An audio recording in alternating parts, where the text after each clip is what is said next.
loading on boats with the bales of cotton, getting no rest till the judgment day. Get yourself a brand new yellow, love it, baby, with the apple of your eye. Old and gold are high and well, they often do very, very chicken pie. Here we all work on the Mississippi, here we all work while the white folks play, loading on boats with the bales of cotton, getting no rest till the judgment day.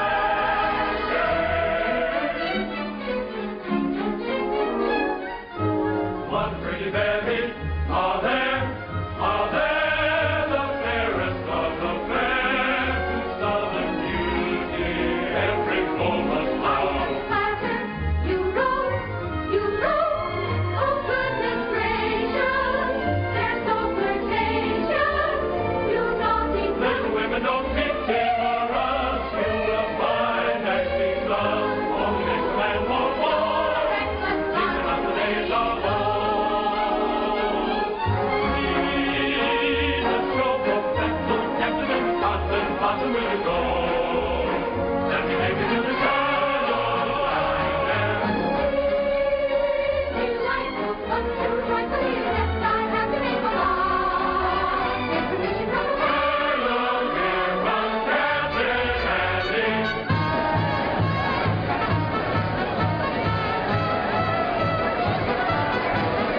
I have got such a wonderful show with the greatest of dramas and jolly comedies. Stephen Baker, the handsomest leading man, and beautiful Julie Laverne as well. Captain Blossom, Captain Andy's floating show. Thrills and laughter, concert after, everybody's sure to go.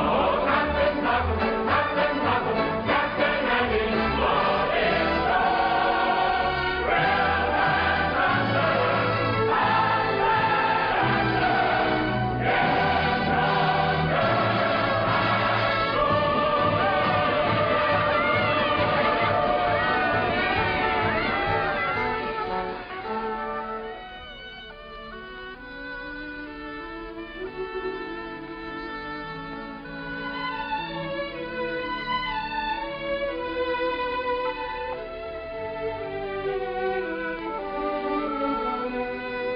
Who cares if my boat goes upstream, or if the gale bids me go with the river's flow?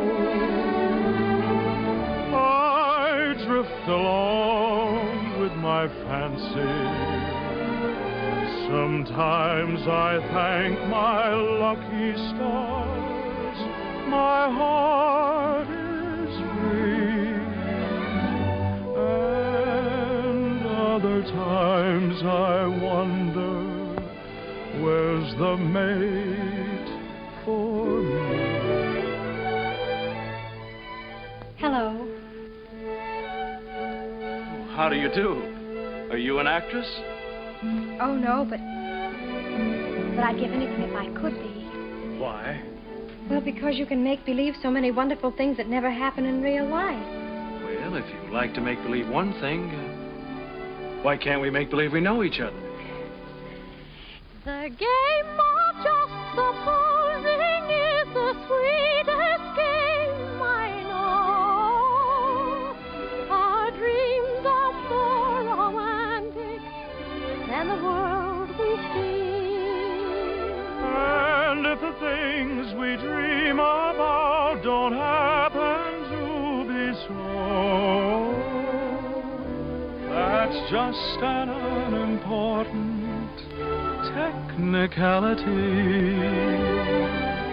So the cold and brutal fact is, you and I have never met. We need not mind conventions, P's and Q's. If we put out a thought in practice, we can banish all regret. Imagining most anything we choose.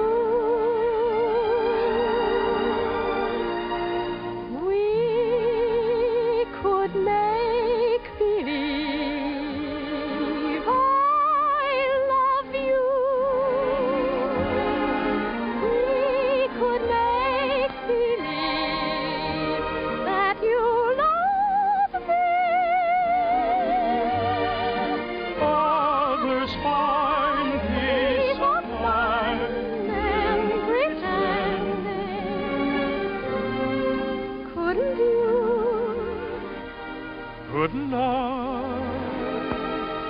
Couldn't we make believe our lips are blending in a phantom kiss, or two or three? Might as well make believe I love you.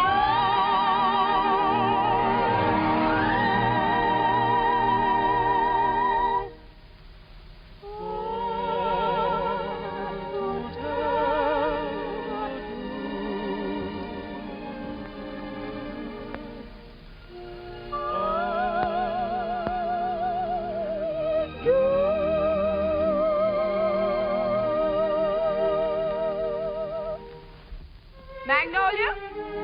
Yes, Mother. Goodbye.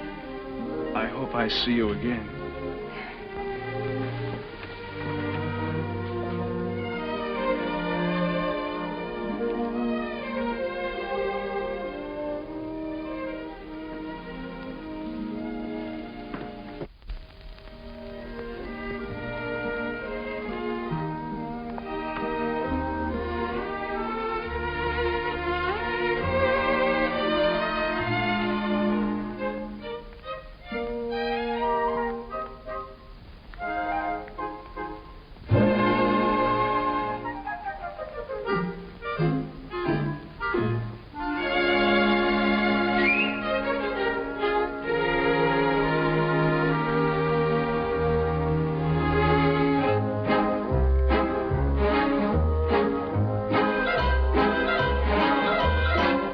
Upon the wicked stage ain't ever what a girl supposes.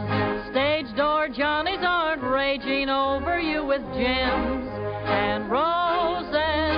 When you let a feller hold your hand, which means an extra beer or sandwich, everybody whispers, ain't her life a whirl? Though you're warned against a ruining your reputation,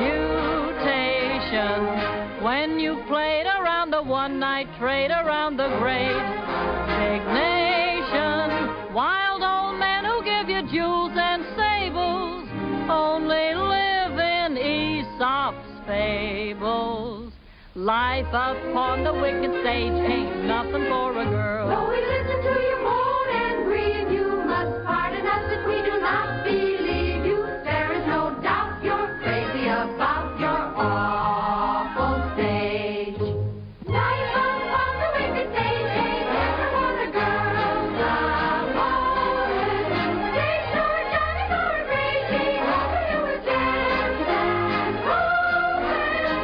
If some gentleman would talk with reason, I would cancel all next season. Life upon the wicked stage ain't nothing for a girl.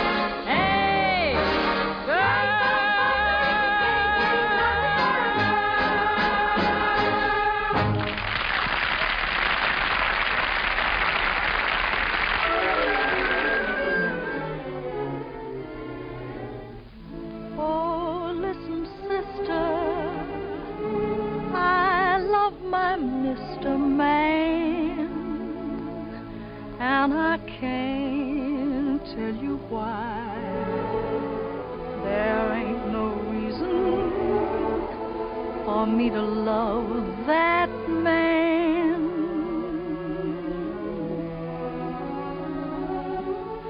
It must be something that the angels done planned.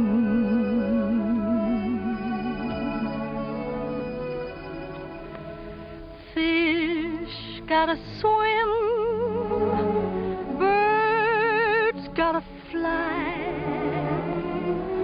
I gotta love one man till I die. Can't help loving that man of mine.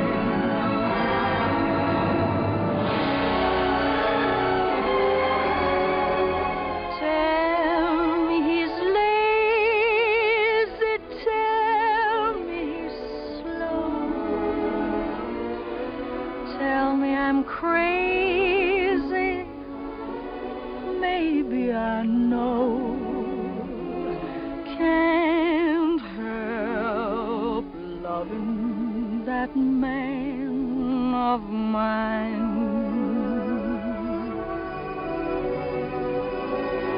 When he goes away,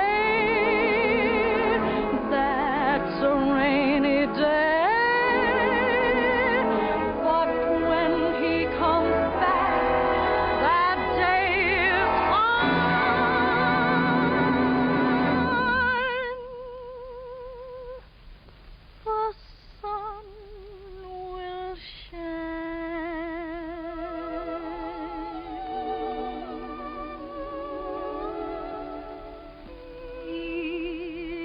Come home as late as can be.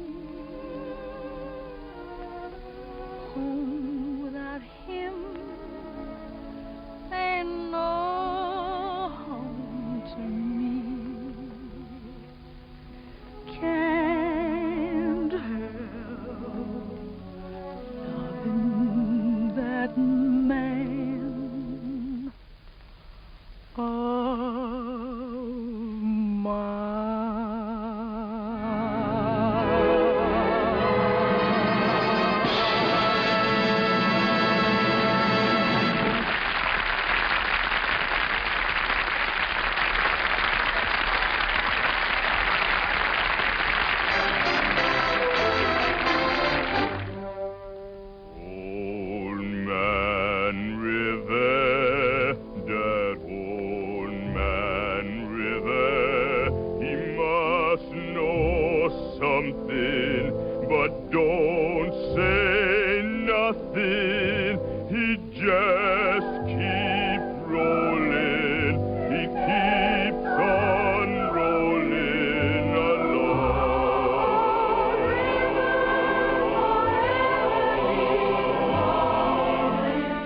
That was a swell show, Mr. Kine. Well, thank you, Joe. Where to? To Waldorf, Mr. Kine? What was that, Joe? That big shindig you're throwing for you. It's down at the Waldorf, ain't it, Mr. Kine? Yes. But first I'd like to stop off at the house of an old friend. Yes, sir. Just for a moment, Joe. Turn right at the next crossing. It's not very far. I'm looking for an old brownstone house. It was the home of a very great and good friend. Tonight during the show, I couldn't seem to get him off my mind. Yes, sir. And I'd like to be alone for a few minutes, Joe, before we go down to the Waldorf and face that crowd. Oh, I get you. It's like a minute of silence, something like that, huh? Yes, Joe, something like that. Here, stop here, Joe. Here at the corner? In front of that radio shop. Oh, there it is. See? You mean that lodging house sandwiched in there? Mm-hmm. Well, of course, it didn't have that room to let sign in the window then. And other than that, it hasn't changed very much. Well, the street has changed. Changed quite a bit since I first walked down it years ago. Joe, you notice this radio shop? Well, that was a bicycle shop the first time I ever saw it. I remember the day very well. It was spring, and I might have been any American kid coming down that street. I had a song under my arm, my hopes were high, and the world was wonderful. I was ambitious, and I was eager, but I needed a little help. I'd been told that the best man to give it to me was a man by the name of Hessler, James Hessler.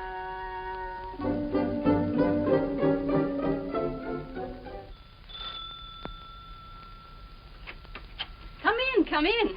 You're an hour late already. I suppose you realize that. You can start on the upstairs bedroom immediately. Mrs. Muller, Daddy wants some more roast beef. I'll be there in a second, Mr. Hessler, and see that you get to their nests, young man. He's not the moth killer. I'm a songwriter. A songwriter. I see. You entered under false pretenses. Well, it won't do you any good, young man. Mr. Hessler isn't seeing songwriters anymore. He's going in for better things. Maybe he should have some roast beef. He's very hungry. Shh. Don't mention roast beef in front of a songwriter. Look out, give me a snack here. No, so it is, so it is. You feel like you're going to fall down and faint, don't you? Dear. Well, you can come in for a while. I can't have people fainting in the house, not even songwriters. Thank you. Come in.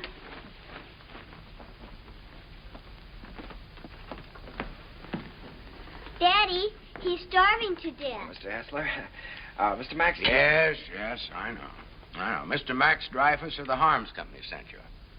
Written a little tune. He thinks it has possibilities if it's properly arranged. I'm to help you arrange it.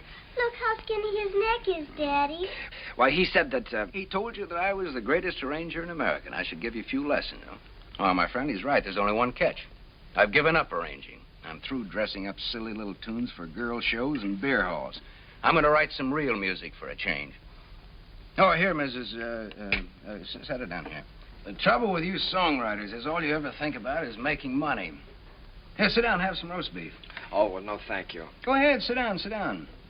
No, you never think of doing anything big, anything worthwhile, like Brahms or No, don't sit down there, please. It's Mrs. Hessler's place, Rester, so we always keep it set for her. Oh, I'm sorry. Yeah, sit down here. No, all you fellas want to do is write sugary little tunes and make a lot of money. Did you ever hear Beethoven's Eroica? Or Mozart's Jupiter? Didn't they do something to you? Great heavens, doesn't genius touch you fellas at all? Daddy's a genius. Yes, Daddy's a genius. No, my friend, in 3 weeks I'm going to England where I can work. I can have some peace and quiet. No mushy little melodies to be fancied up for public consumption. I'm going to write a symphony. Daddy's going to write an opera just for me. Here, go ahead, eat up. Maybe it'll give you some gumption. Well, I'm terribly sorry, Mr. Hessler. I had a big lunch with Mr. Dreyfus just before I left. It was roast beef, too. Yeah, well, Oh, what's the matter? Just because you're not hungry, you don't have to go, do you? Have some brandy with me. Help me celebrate my liberation from mediocrity. Mrs., get a couple of liqueur glasses, will you? Sally, will you show the gentleman into the parlor? I'm going upstairs and see if I can find that bottle of Napoleon. Have you a song in there? Mm-hmm. I'm taking piano lessons. Daddy wants me to be an opera singer when I grow up. Why don't you write an opera? Well, Sally, I'm afraid I only write the silly little tunes.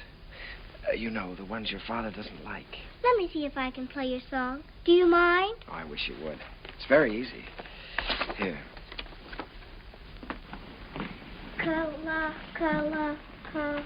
What's the name of the song? Kahlua. That's a funny name. Sounds like candy, like gumdrops. Well, it's the name of a very romantic beach in Hawaii, Sally.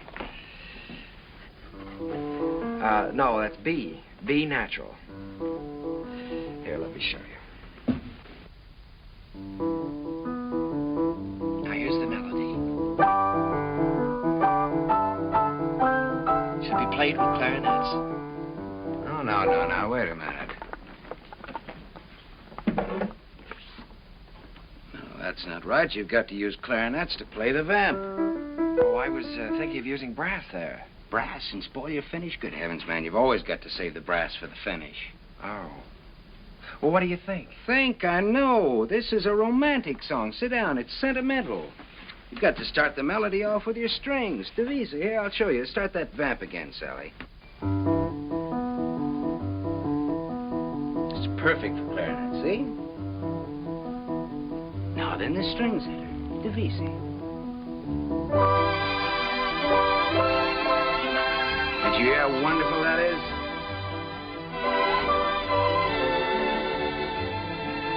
Now then, add trombones, muted trombones.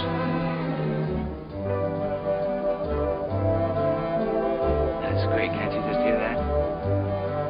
Sally?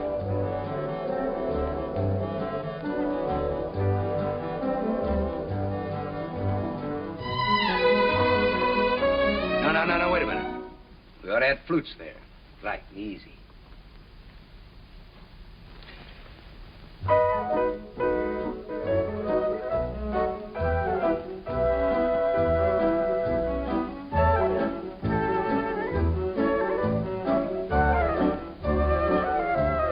Now then, add your brass. Your strings, too.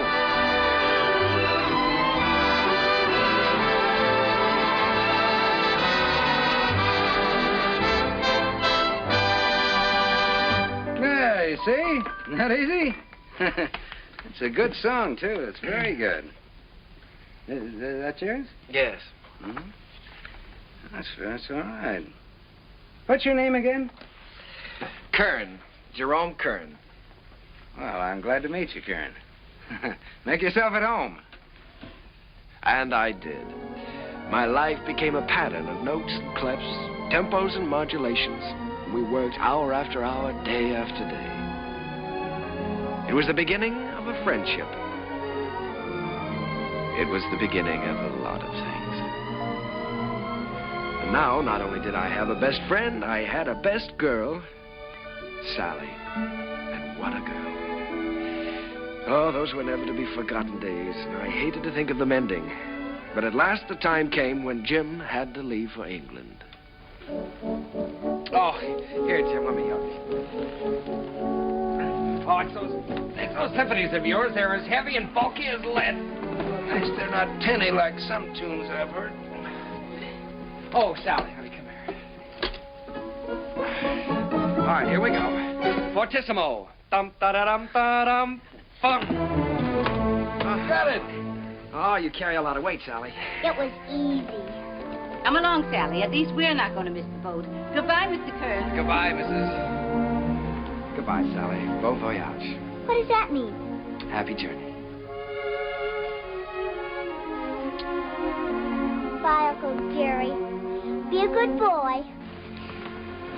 This will be the end of it, boys. Don't forget to pack my song, Daddy. No, I'm good. She means Kahlua. Well, that is her song, Jim. You know, if it hadn't been for Sally, I wouldn't be here now. Well, she's very fond of you, Jerry. I'm going to miss her. I'm going to miss all of you. Well, we may not be gone so long. It all depends on... You won't mind living here alone, will you? Oh, no, I'll get used to it. Jim, in case I don't get a chance at the boat, I just wanted to tell you that... Oh, forget it. I like arranging now that I'm through with it. I'm glad to have been some help. No, it's more than that. It's been your kindness and your home here. Look, Jerry, I just want you to write some good music, some real music. That's all the thanks I want. Don't waste your time fussing with those wheezy little tunes. Think big. Try to be somebody. I will, Jim. I'll try to be as big as I can. Yeah, good. That's fine. Well, we better be on our way. Oh, good heavens, Sally's song. You know, I'm so tickled that she remembered that. Remembered? It's your song, Jerry. She couldn't forget.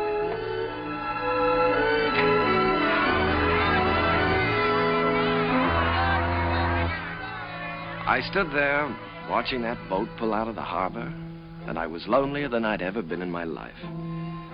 I walked through the days that followed, from office to office, theater to theater, always getting the same discouraging answer. The big hits were all English or European, and the local talent just didn't seem to have a chance. Broadway was closed to an American. From 23rd Street to Times Square, they were all playing Follow the Leader. And the leader was Charles Frohman. A moment. He's with Keller. Cecil Keller, the English composer. Mr. Frohman's not interested in American songs at the moment. He's leaving for England in a few weeks. Good day. How do you do? My name is Kern, Jerome Kern. Oh, yes. How do you do, sir? I see you have the deeds with you. Mr. Frohman's very anxious to see them. Deeds? You're the man from the real estate office, aren't you? No, I'm a songwriter. These are some of my songs. Your name isn't Kernan? No, Kern, Jerome Kern. I'm sorry. Mr. Frohman hasn't a minute to waste. I'm afraid I must say good day. Well, now, maybe if he'd listened to one of my songs, I have one that could be made very English. Good day, sir. Goodbye, Mr. Frohman. Goodbye, Mr. Keller. I'll see you in London soon. I'll call you when I get there. Thank you. I'll be waiting for your call.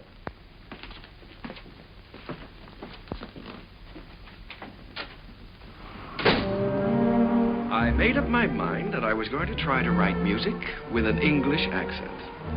So I sailed for London. I wish I could say with flags flying and my courage high. But the sea and I and the boat didn't get along too well together. I was mighty glad to see land again.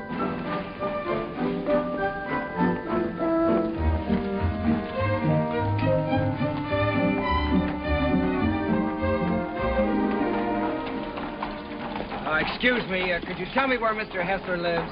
Hessler?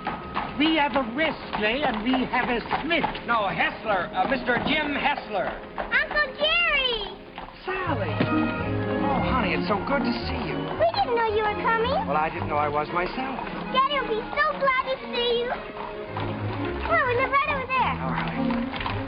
Oh, Sally, you're getting prettier every day. I have a new music teacher. Yeah. Well, the tables are turned.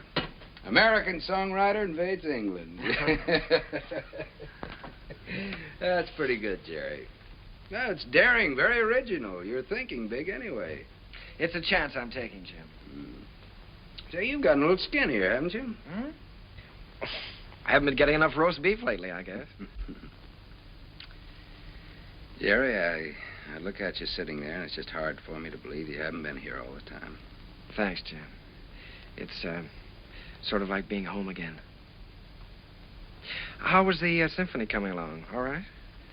Oh, well, yes, I'm still in the note-making stages. Of course, I always believe in making plenty of notes. It's kind of like planting seed. One day they start to grow, and then, before you know it, lo and behold, your symphony's all written. Uh-huh. Simple and easy, hmm? Not as difficult as writing those silly little tunes.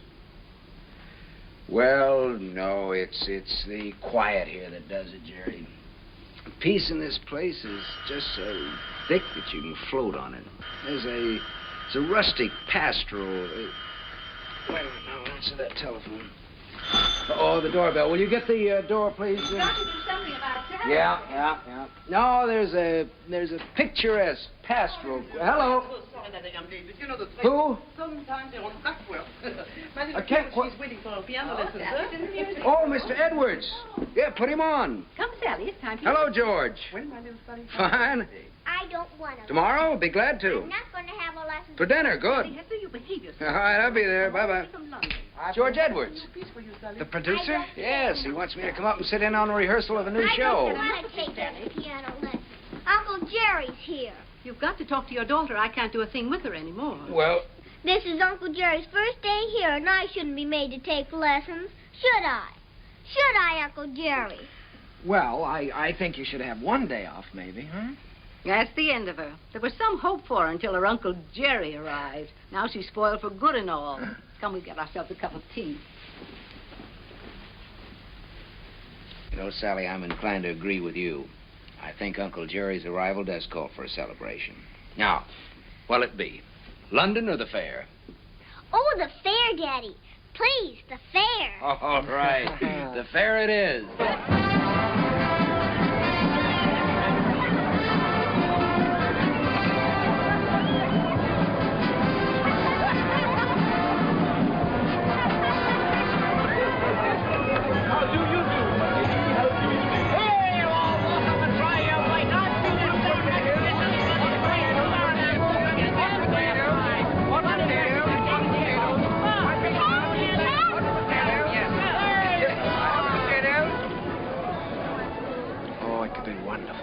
Could be wonderful. Oh, no, Jerry. I don't want Sally to go up in the swings, not till she's a little older. The whole stage full of swings and a boy and girl in each swing and all of them singing. Oh, you mean for a production? Yeah. Yeah, that's not a bad idea. They could swing from the stage right out over the audience and back again. Make a good production number. What song would you use with it? Spoon with Me? Be perfect. Spoon with Me? That sounds fine. Suppose I take that up to George Edwards. For the gaiety? Sure. I'm going to have dinner with him tomorrow night. Oh, Jim.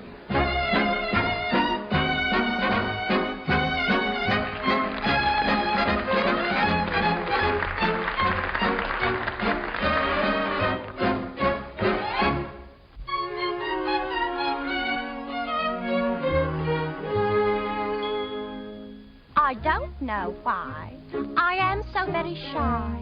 I always was demure. I never knew what silly lovers do. No flirting I'd endure.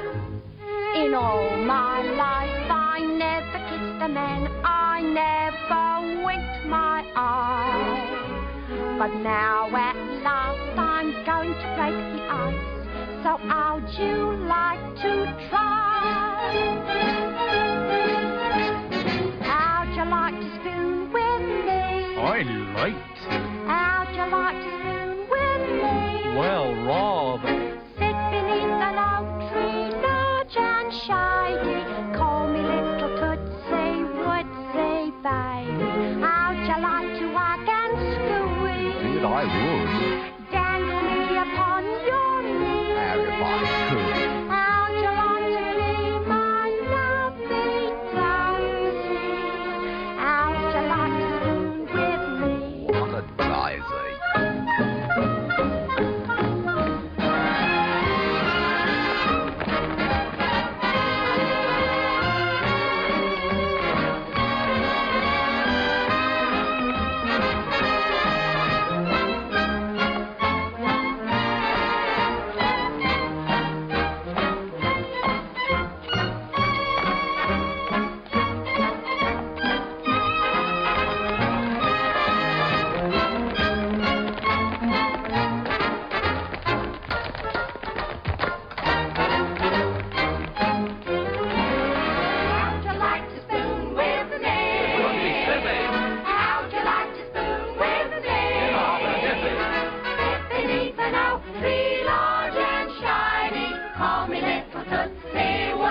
spoon with me.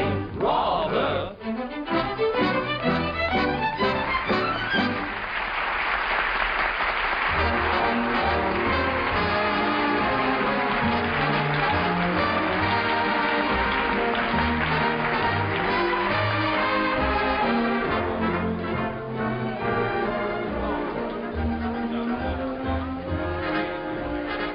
Pardon me for intruding.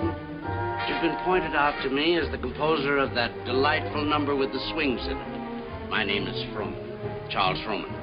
Mr. Kern, I want to congratulate you. Froman. I'm sorry, sir. It isn't my number. My name isn't Kern. There's Mr. Kern, sir. Down the bar bit. That gentleman there? Why, he can't be the composer. It's him, sir, sipping sherry. And a very nice gentleman he is, too, sir, for a musician. Mr. Froman, I have something here which I know you'd like. It's a beautiful number with parasols, with all sorts of parasols.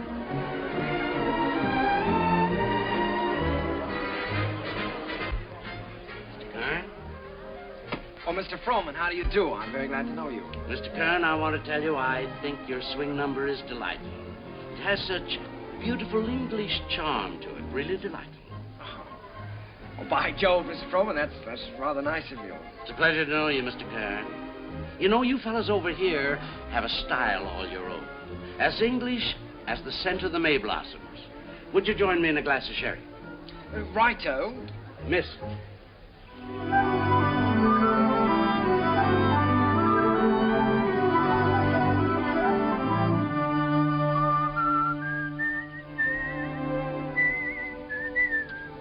I'd give that one up if I were you.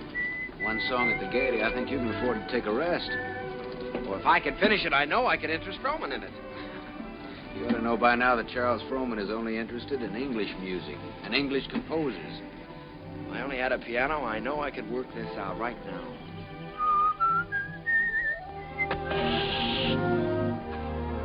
Flat. Well, it looks like you do have a little work to do.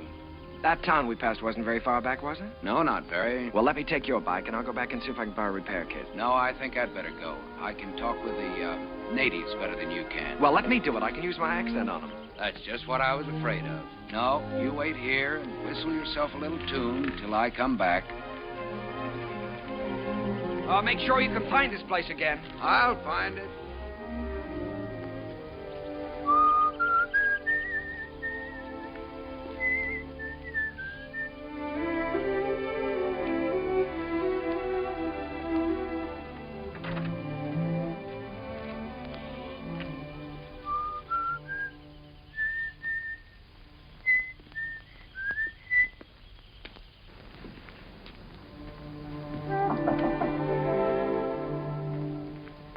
I say, is anyone there?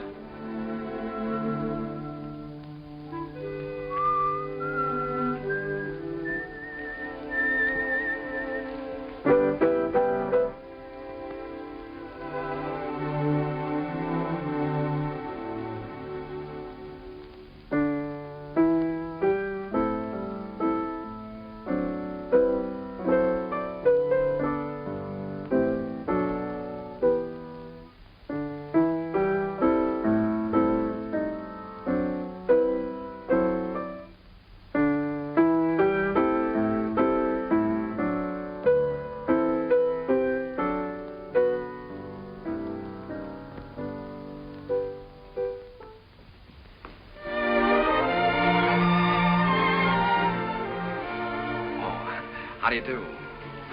Did Mr. Timkins send you? Well, I was passing by on my bike, and I got a flat tire, and, well, then you don't work for Mr. Timkins. No, I happened to notice your piano through the window, so I thought I'd come in and try out a little tune. I see. For a minute, I thought you were the piano tuner. No. Well, I'd better go before the owners. What do you do here? Gardening? A little. Oh. Well, I don't know whether anybody's told you, but for a working girl, you're very pretty. Thank you. You're an American, aren't you? Yes. Yes, I'm a songwriter. As a matter of fact, that song I was playing as you came in was mine. Did you like it? Oh, you wrote it yourself? Sure. Oh, I write lots of songs. Maybe you've heard this one.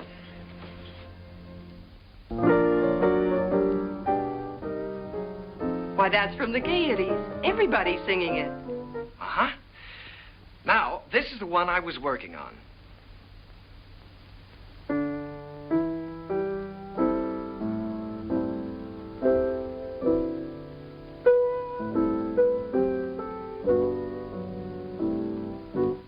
That I'm going to try to place with the Gaiety, too.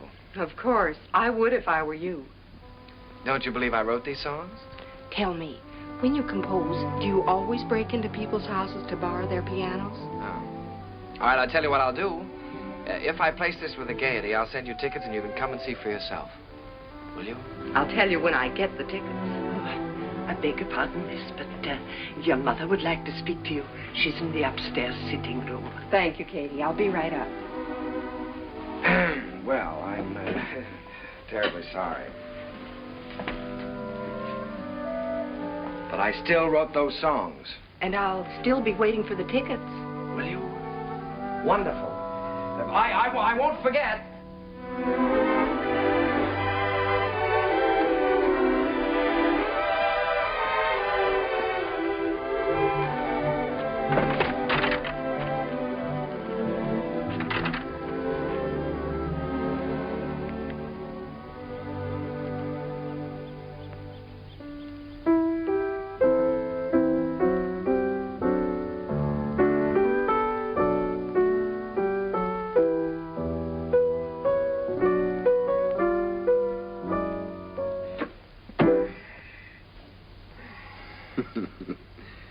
And you were the lad who wasn't going to fall in love with anybody for a long, long time. Well, this girl is different.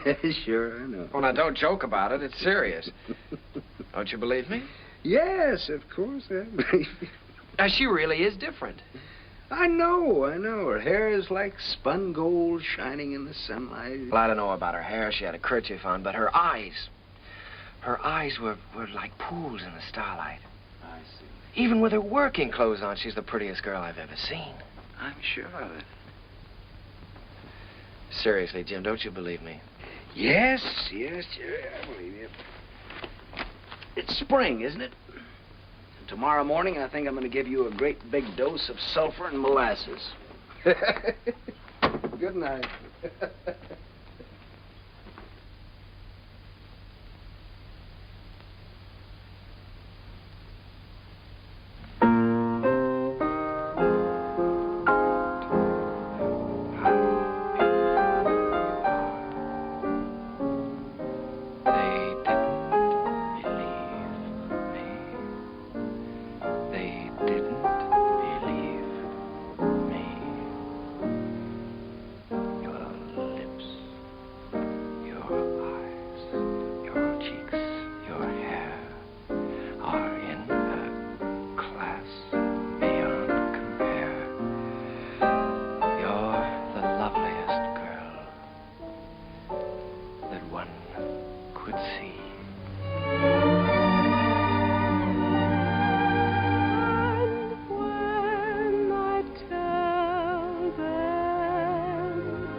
Noticed.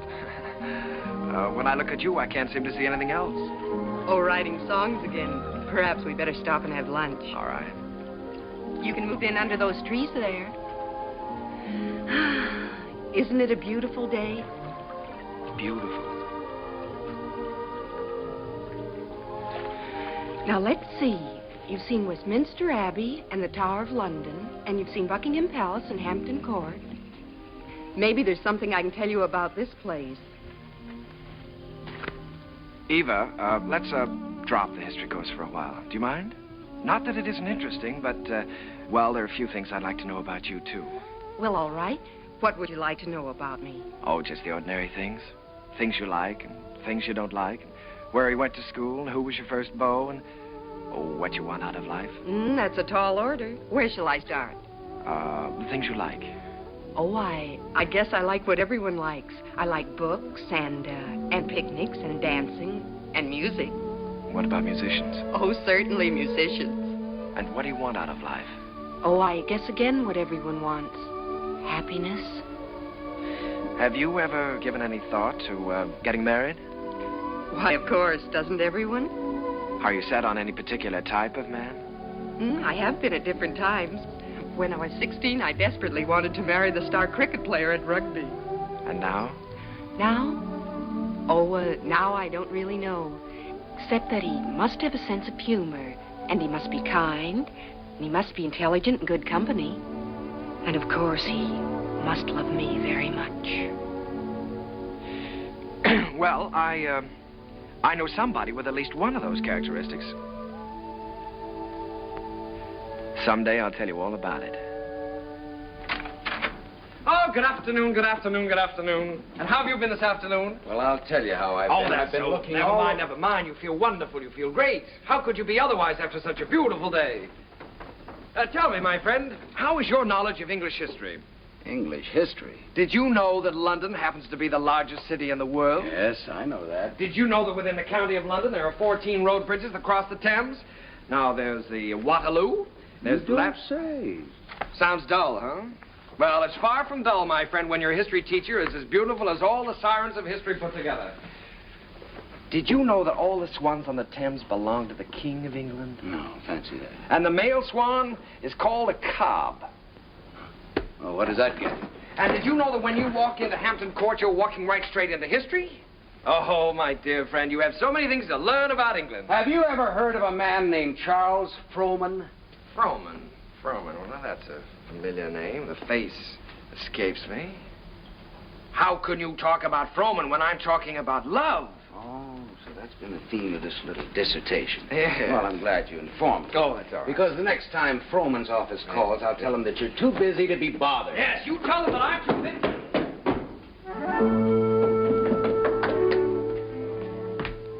Did you say the next time Frohman's office calls? That's what I said. They've been calling you all day. But why should I bore you with such trivial details? Well, what do they want? No, dear friend, you return to your archives. Why think of the future when the past is so glorious? Oh, come on, now quit clowning. What happened? Nothing. Frohman just wants you to write 4 songs for his new show. If, of course, you can spare the time. Well, why didn't you tell me about it? Why didn't I tell you about it? Well, come on, let's get going. There's no time. We've got to do that on the ship. On the what? On the ship. We're sailing with Charles Frohman tomorrow. We have to start rehearsal in 6 weeks in New York. Oh, Jim, Oh, no. Look, Jerry, this is the chance you've been waiting for. You certainly are full of surprises. I thought you'd be up in the clouds. I feel like I've just been yanked out of the clouds.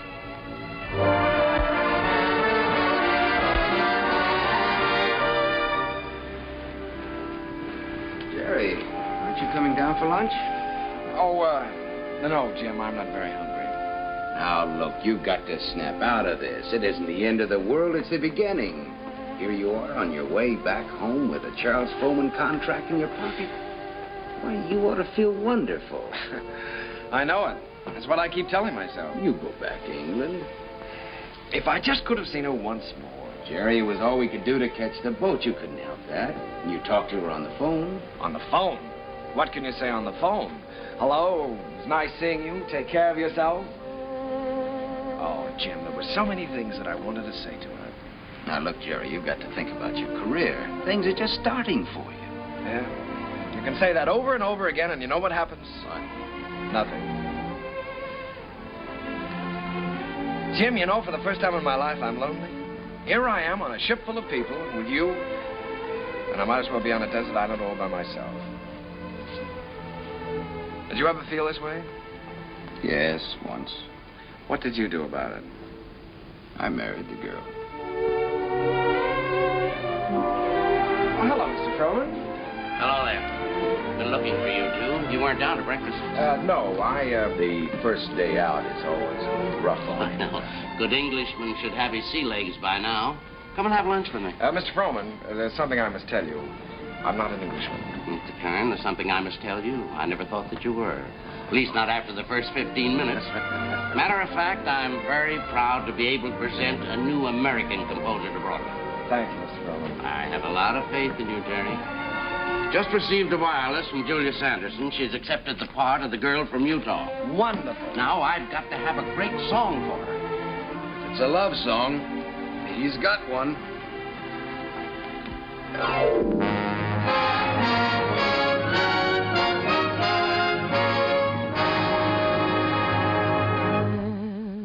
When I told them how wonderful you are, they didn't believe me. They didn't believe me. Your lips, your eyes, your teeth, your hair are in a class beyond compare. You're the handsomest boy that one could see. And when I tell them, and I'm certainly gonna tell them, that you're the boy whose wife one day I'll be, never believe me. They'll never believe me. That from this great big world you've chosen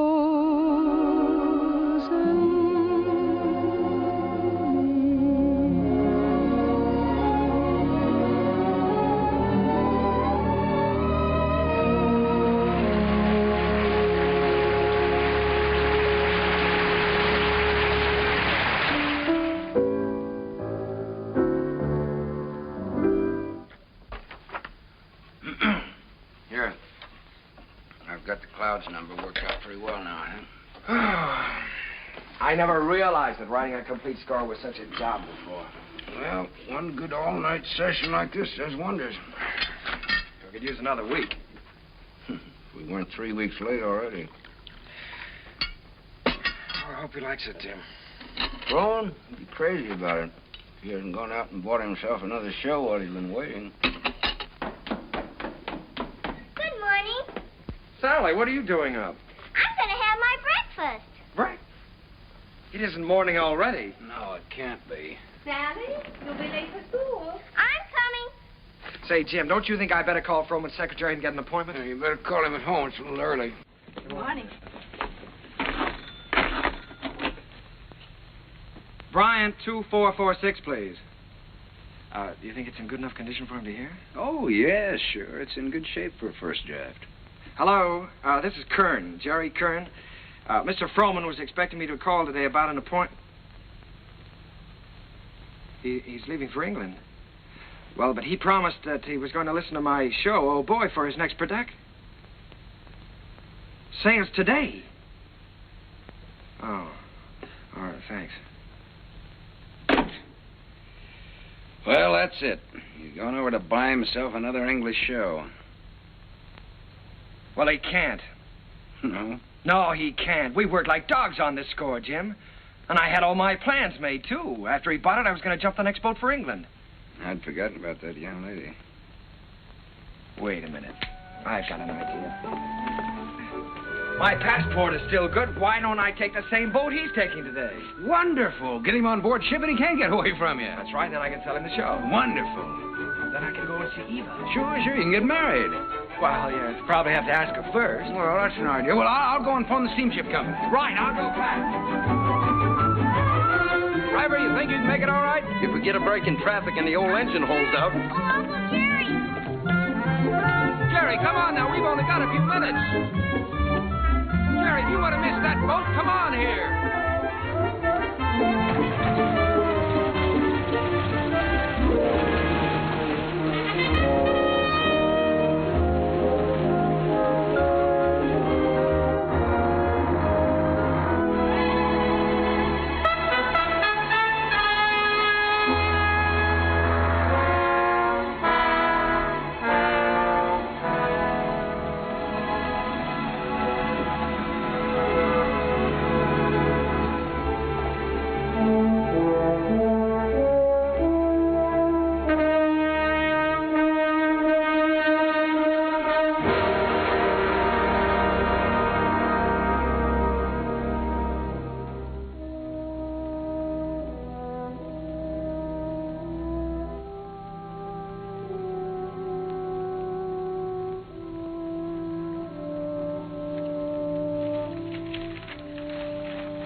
Charles Frohman. It's like watching an era crumble in front of him. The theater's gonna miss him. Yeah. You were very lucky to miss that boat, Jerry. Seen Max around? Oh, hello, Jim. Victor? No, I think he went over to Comstock and Elliott's. What a terrible tragedy. Yes, it's unbelievable. Jerry and I were just talking. Jerry, you know Victor Herbert, don't you? This is Jerry Kern, Victor. How do you do, Jerry? It's a great honor to meet you, Mr. Herbert. Charlie Frohman spoke of you quite often. He had great hopes for you. Well, he was very kind. He liked you. But more important, he respected you. And it's easy to see why. You've got a song to sing. Thank you, Mr. Herbert. Look down at that city, Jerry. It's made up of millions of people. And music has played a part in all their lives. Lullabies, love songs, hymns, anthems. Must be pretty wonderful, Mr. Herbert, to realize that people you don't even know and never will know are singing your songs, and all of them asking for more of the Victor Herbert music. It makes me feel grateful, Jerry, and very humble. One of these days you'll find out yourself how it feels. What is it my publishers call me? The Dean of American Music. Well, I think you're going to be the next dean. One thing I must admit, you've got a better figure for it. Keep writing, boy. Don't let anything stop you. Good night. Good night, Mr. Herbert. Night, Victor. Good night, Jim. Good evening, Mr. Herbert. It's a deal, gentlemen. Congratulations. Comstock and Elliott are going to produce Oh Boy. Max just sent me over with the check. What's the matter? Aren't you fellas happy? Yeah, thanks. Turn out those lights again, will you?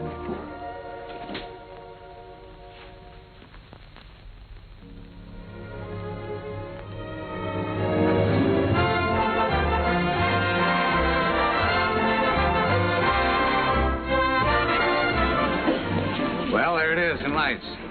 How does it feel? Well, it feels pretty good. If I could just get rid of some of these butterflies in my stomach. How do you feel? Well, I've got a little butterfly trouble myself. I suppose you think we're standing in front of the theater on 39th and Broadway. No, what do you take me for? This isn't 39th and Broadway. This is the top of the world. Pretty nice world, isn't it? Yeah, it's great. It's wonderful what a difference seeing your name in lights can make, isn't it? Come on, we better go in or we'll miss the show.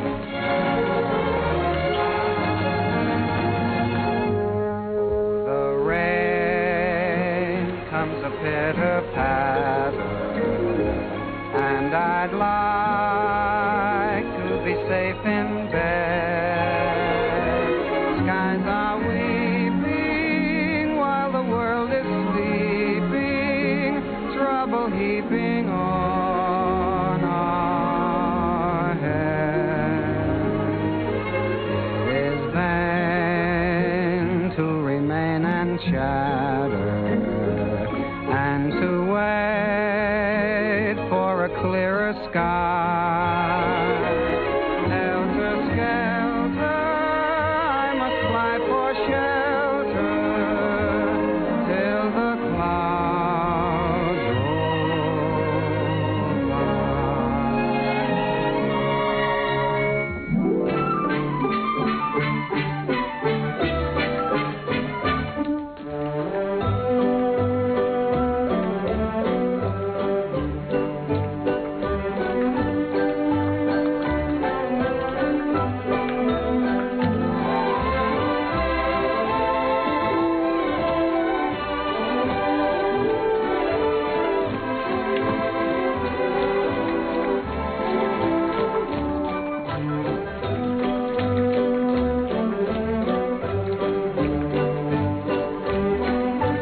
Jerry. You're in, my boy. Listen to that applause. That's for you. Don't wake me up. Don't anybody wake me up.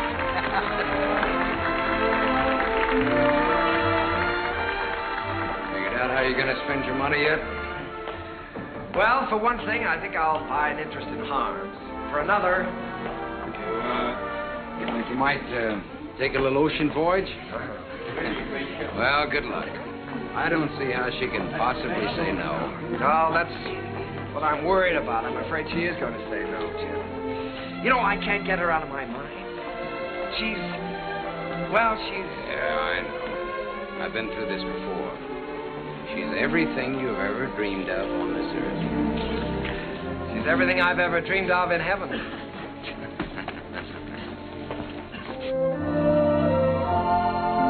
Oh, Jerry, let's stop here, shall we? All right.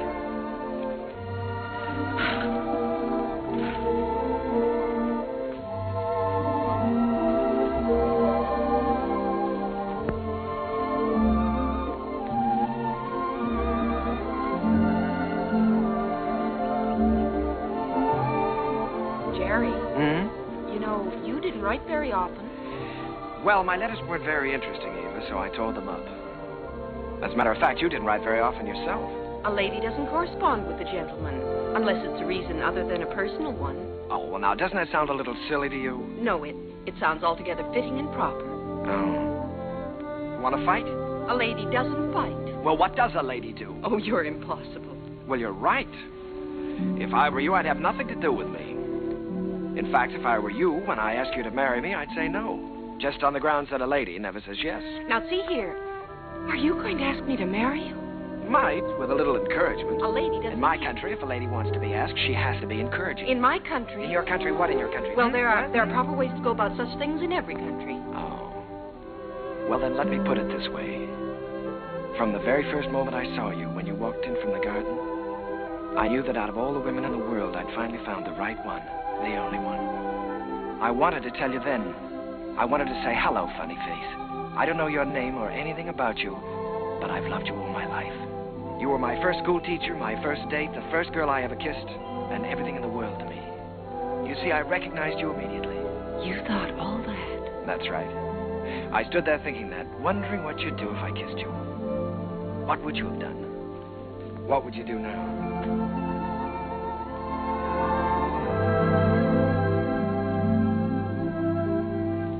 Will you marry me, Eva? Thank you so much. I'd love to. Hello, Mrs. Kern. Hello, my darling.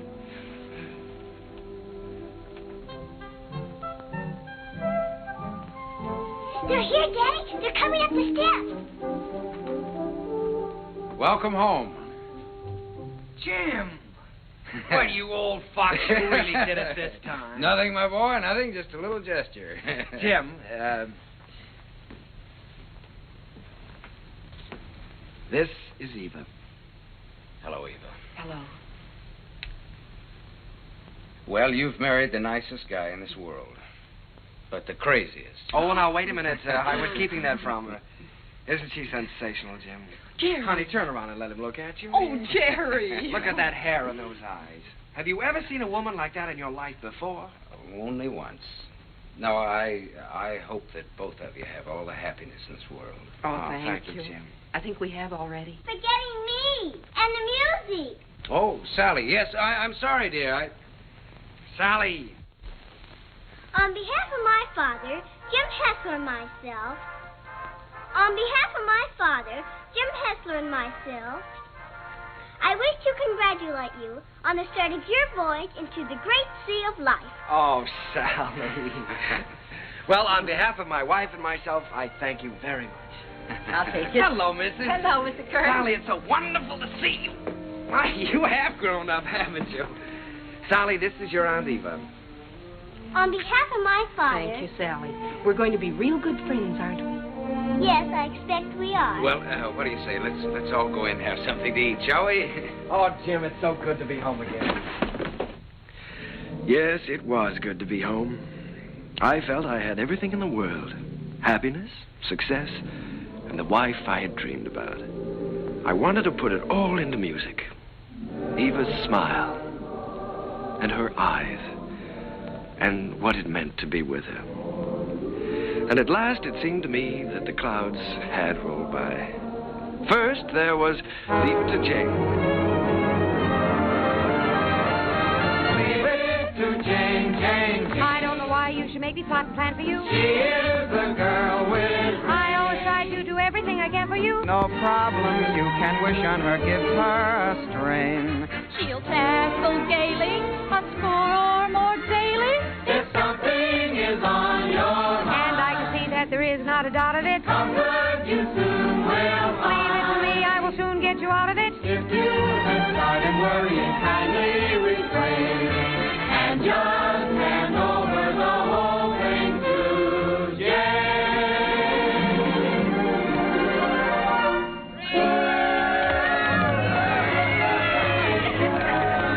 Jane. Well, Jane, why don't you tell us how you do it? Yes, come on, Jane, tell us.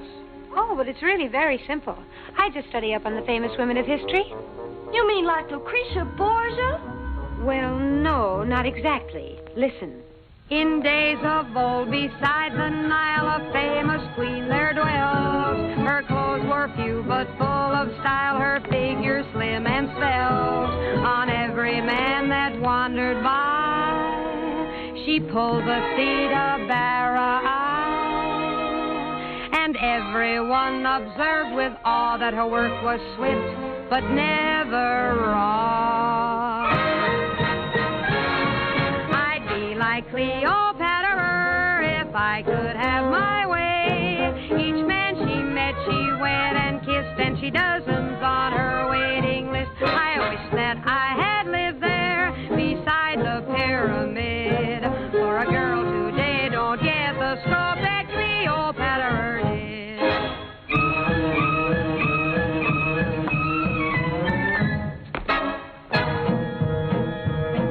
She danced new dances now and then, the sort that make you blush. Each time she did them, scores of men got injured in the rush. They'd stand there gaping in a line and watch her agitate her spine. It simply used to knock them flat when she went like this and then like that. That dancing Cleopatra was always on the spot. She gave those poor Egyptian kings something else to watch besides the Sphinx. Mark Antony admitted that what first made him skid was the wibbly wobbly wibbly dance that Cleopatra did.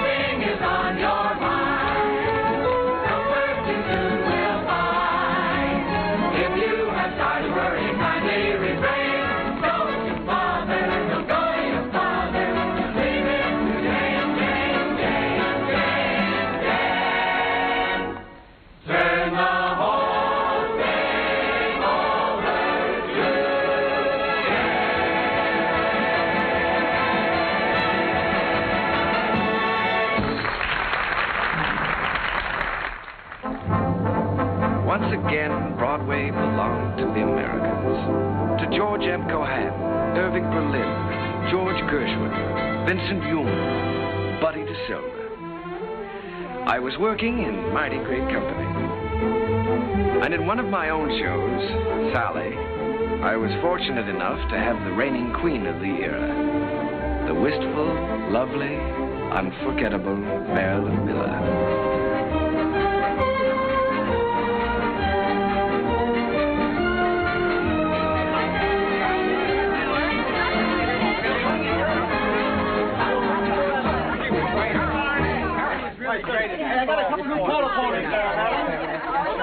All right, Larry, thank you. Hazel, my dress. I have it right Oh, here. we're going to have to hurry. How's it going? My goodness. I was never so nervous in my life. Did you see me trip? You covered. I see you. More flowers from Mr. Ziegfeld. Oh, how wonderful. Lovely. Says the first act was a dream, signed Flo. Wish she'd said the second act. Don't worry about the second act. Second's better than the first. No. Thank you. Hazel, is everything ready for the quick change? Everything's ready in the stage dressing room. All right. Thank you. Hazel, we got everything? Yes, everything's here. All right, let's go. Good luck, Miss Miller. Thank you. Good luck, dear. Oh, fine, Miss Miller. Best of luck, girl. Keep it up, Marilyn. Keep your fingers crossed, John. You bet. Oh, here you are, Miss Miller. Everything is ready. Here you are, Miss Miller. I got it nice and warm for you. Put it right here. You got everything else?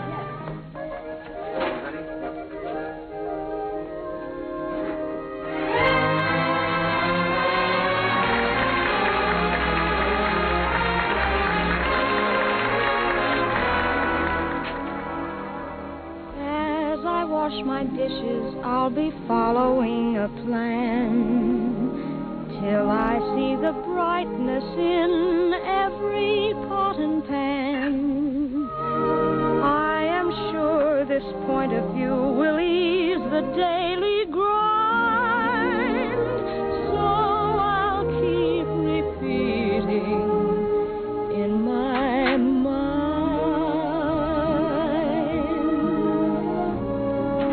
Look for the silver lining whene'er a cloud appears in the blue.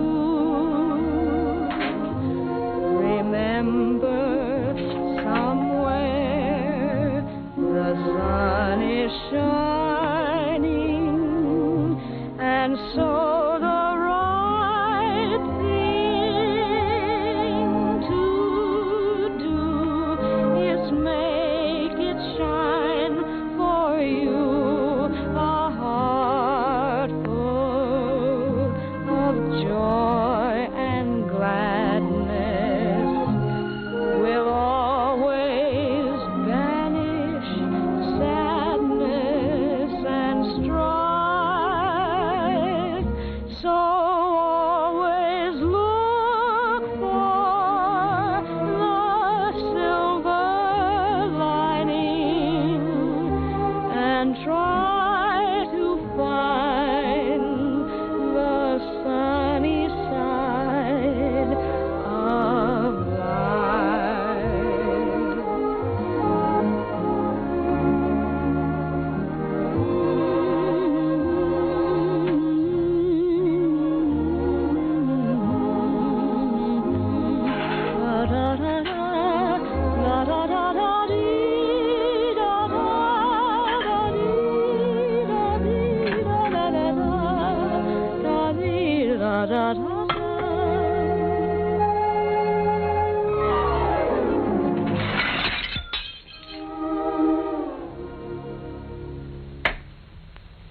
So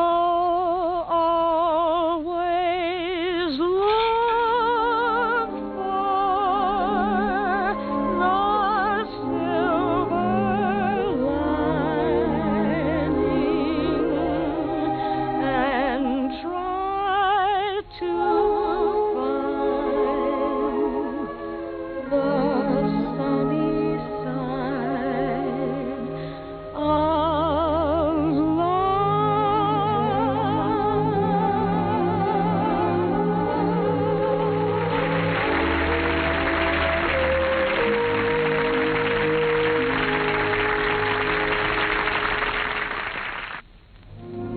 I never thought I'd ever keep a scrapbook, but it was nice to know that people were singing my songs and asking for more.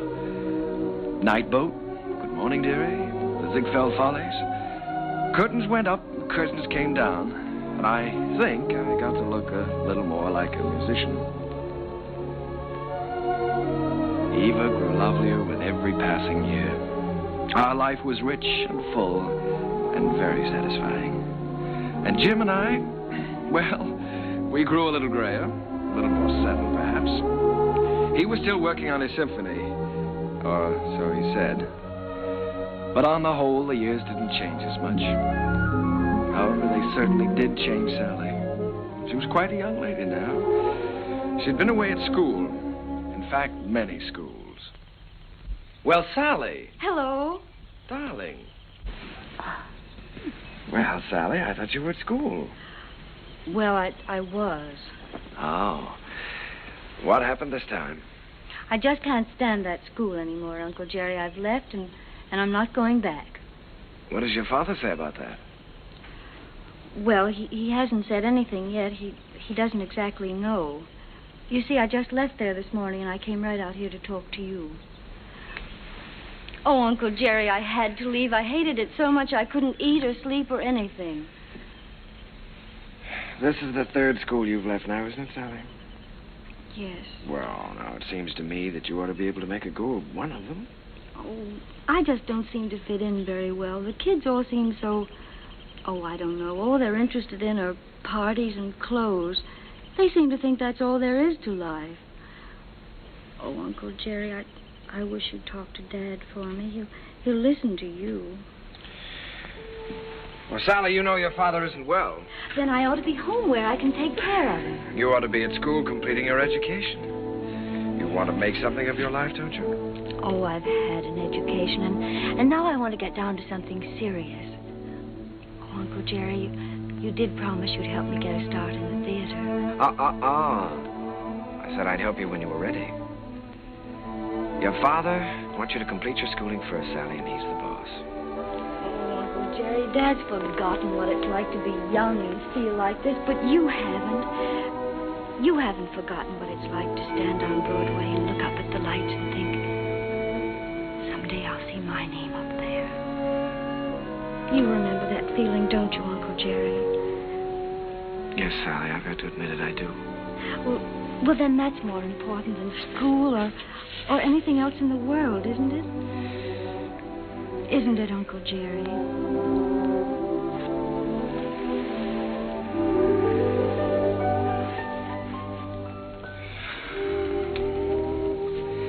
It's the third time, Jerry. Yes, I know. Maybe we shouldn't have made her go back before. After all, if she hates it so much... Oh, Jerry, you can't keep on running away from things all your life. It's time Sally found that out. Well, you can't live another person's life for them either, Jim. It isn't fair. Sally's grown up now, and I think she ought to be allowed to do what she wants to do. I want her to finish her education and get a chance to finish mine. I always said that any kid of mine was going to get the right start in life. Well, what's right for one person isn't always right for another, Jim. You know that. Jerry, the trouble with that girl is she's just plain stage-struck. She comes by that honestly enough, doesn't she? Remember how we used to pound the sidewalks and knock on doors? Nobody could stop us. Goodness only knows enough people tried to. Remember how thrilled we were when we finally realized we were in? So what right have you or I to interfere with Sally? Yeah.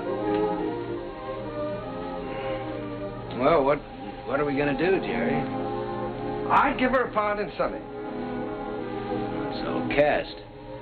Part of Gwen hasn't been cast yet? Gwen, well, it's only one line. Gwen is going to have a song. The doctor's here, Mr. Hester. Oh, fine, Miss. Doctor, I'll be with you upstairs in just a minute. Good evening, Mr. Kerr. Hello, Doctor. You know, when you get to be my age, you start collecting pills. Well, Jerry, I hope that works out all right.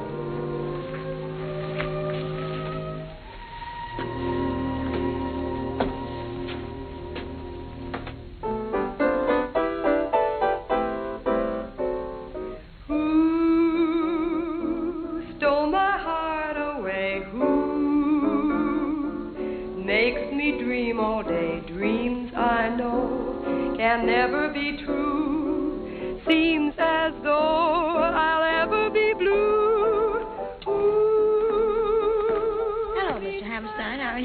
Very well, Miss Miller, and you? Fine. Hello, Oscar. Jerry. This is a charming number. I was just telling Jerry how much I liked it. What a fine lyric you've written. Oh, thanks.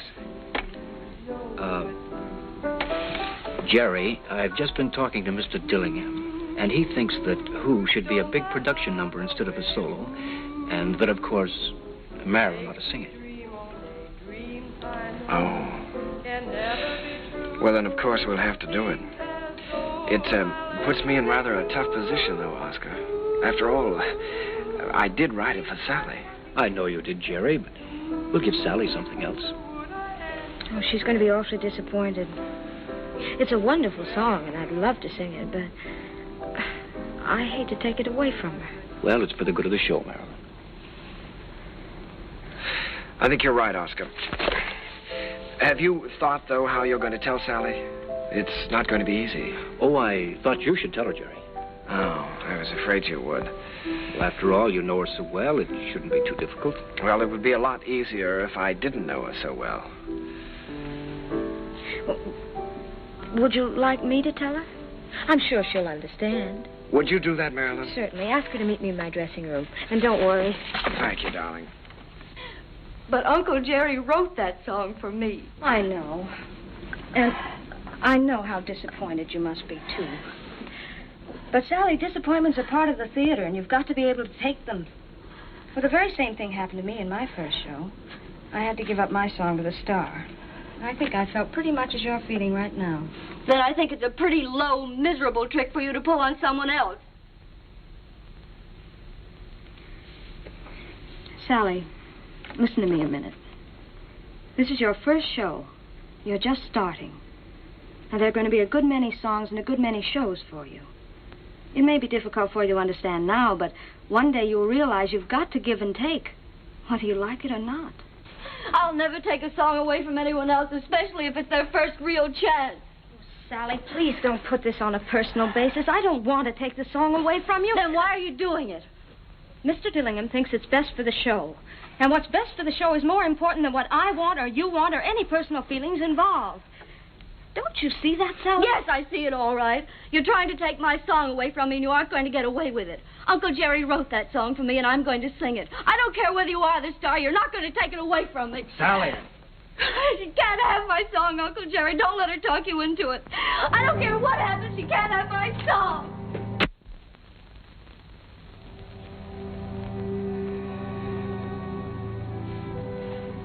I'm sorry, Jerry.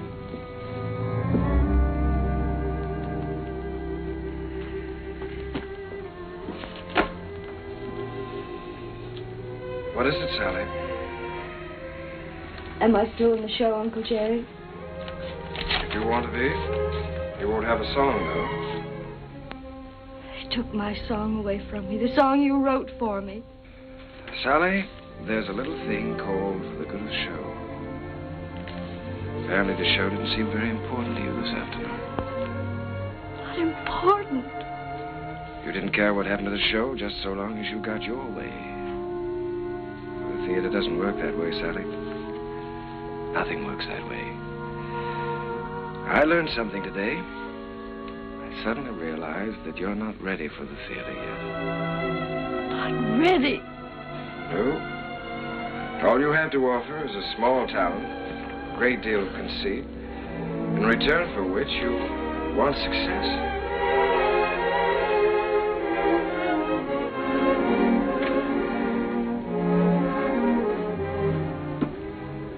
Sally,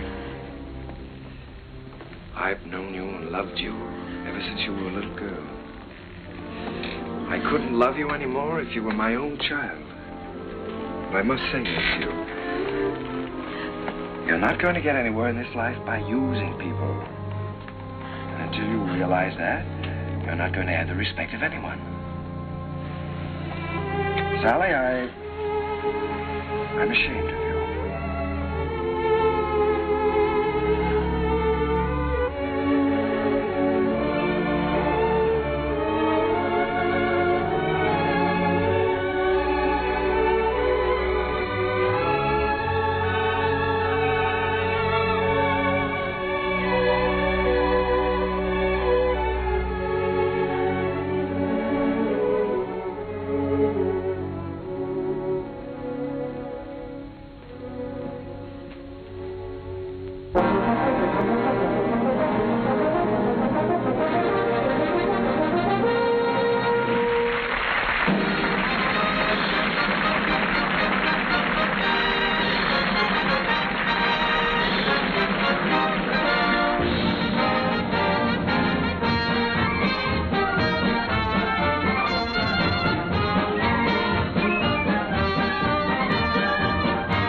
back into my memory's eye.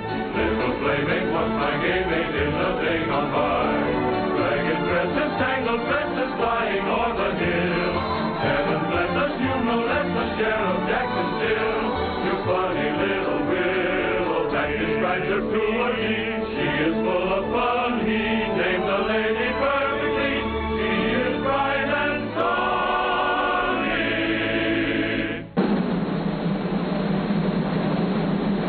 Never comb your hair, sonny. Leave the breezes there, sonny. Let your stocking fall down for shocking. The sound is all that you do. Smiling all the while, tomboy. Where'd you get your smile from, boy? Little sunny girl, be my honey girl, sunny.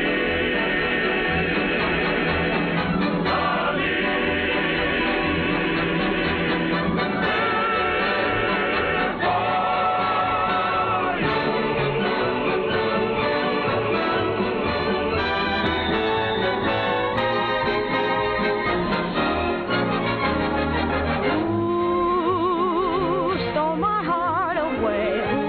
Ooh, makes me dream all day. Dreams I know can never come true. Seems as though I'll ever be blue. Means my happiness too. Would I answer yes to? Well, you ought to guess who. No one but you.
You really care for the one you care for. Can it be?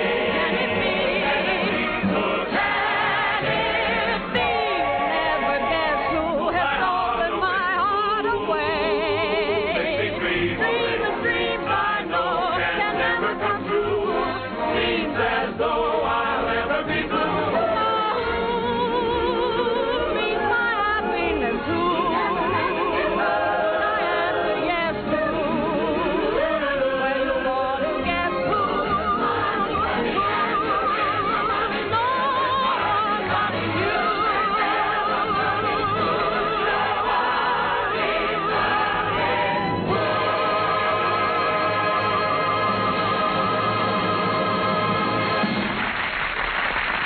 No one but you. Hello? Yes, Miss Mullen. You sent for the doctor? Is Sally there? Oh. Well, you be sure he stays in bed, Miss Mullen. I'll be right over.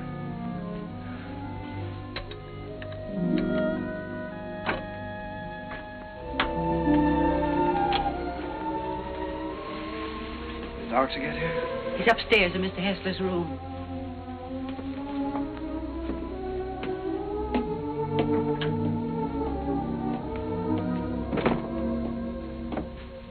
It's his heart. I wouldn't stay very long. Mr. Hessler could use a little rest.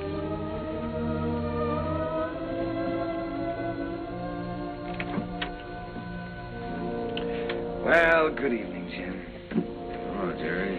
We missed you at the theater tonight. How are you? Sally's gone, Jerry. Yes, I know. Mrs. Muller told me. She didn't come down for dinner, so went up to her room.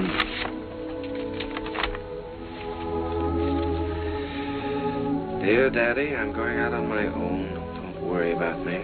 Someday you'll be proud of me. I'll always love you. P.S. Tell Uncle Jerry I still love him. It's all my fault, Jim. I shouldn't have suggested that she'd be in the show. No, Jerry. Sally is Sally. It's time both of us faced that. Yes, I know, but I think I heard her. Well, she's got spunk, all right. Jerry, she's young. She's way too young to be out on her own. Well, now, look, Jim, don't you worry about this. I'll bring her back. I wish you'd do that. I promise you I'll try my utmost. Yeah, just as soon as you can. Good night, Jim. Why don't you get back into bed and get some rest? Yeah. I left no stone unturned trying to find Sally. Personal ads, private detectives. But the answer was always the same. No one had seen her. It was a futile hunt. I tried to keep Jim's hopes alive, but I think he knew. And then, one night... Please don't mention that I telephoned.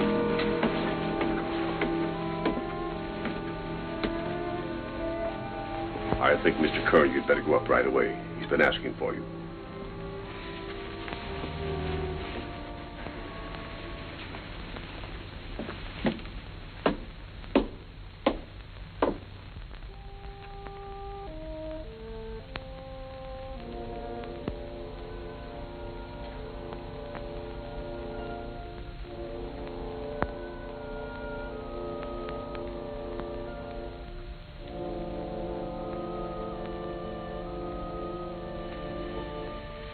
Jim.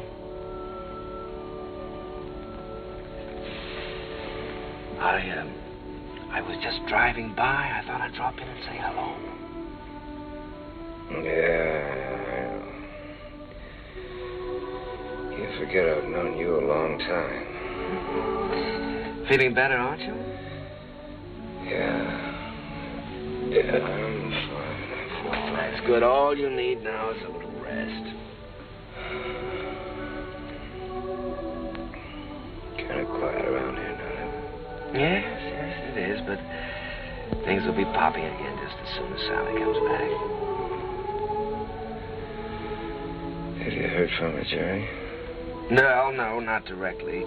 But I've got a couple of very good leads. I've got a hunch they won't be very long now. Then I'm going to see to one thing, Mr. Hessler.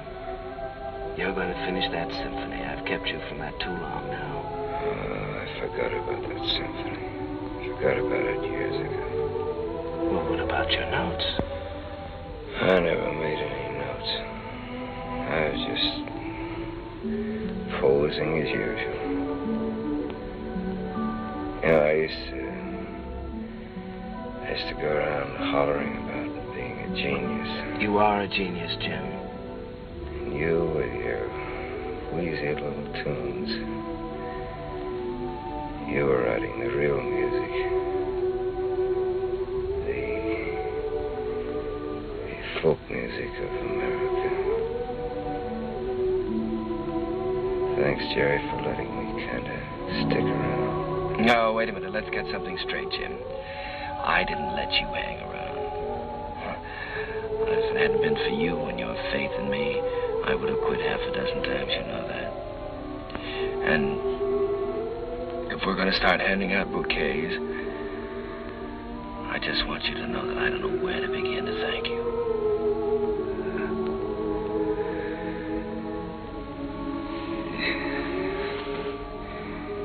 You're a great man, Jerry. It's been a privilege getting in on that music. It's been a lot of fun. Now, let's not talk that way, Jim. In a couple of weeks, you'll be back at that piano, screaming for more and more brass.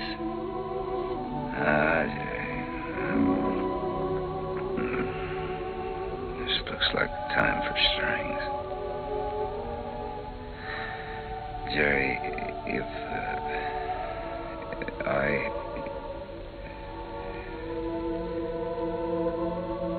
want you to look after Sally for me. Jim, you're going to be all right. So is Sally. In a couple of weeks, why, we'll be laughing about this.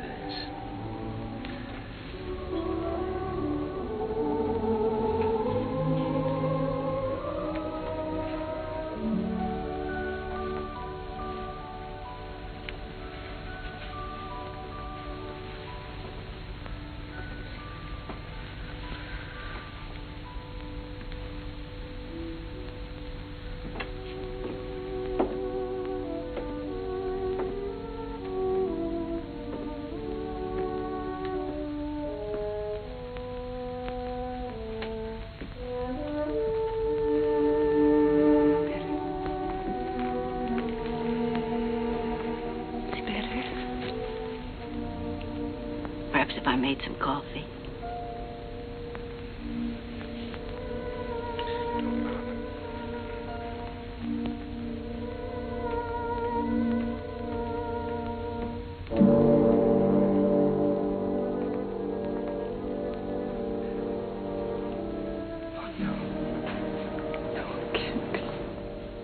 Mr. Kern had hardly closed the door when he...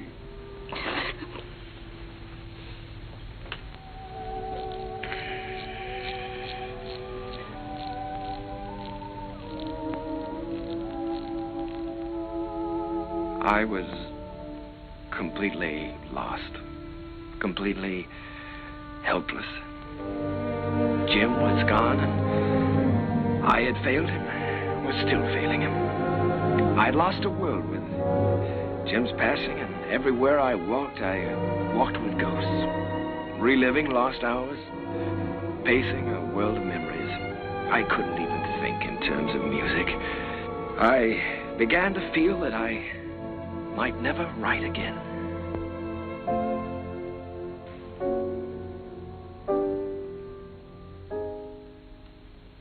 How long has this been going on?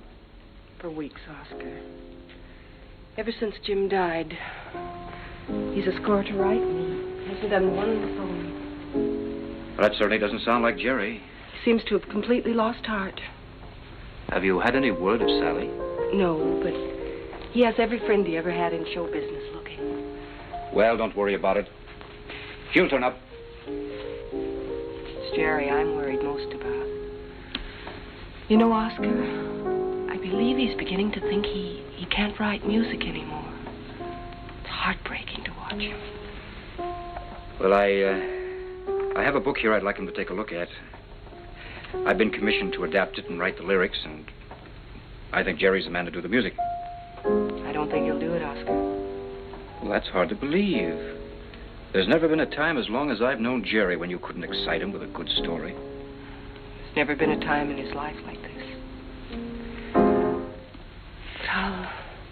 But you can try, and I'll tell him you're here.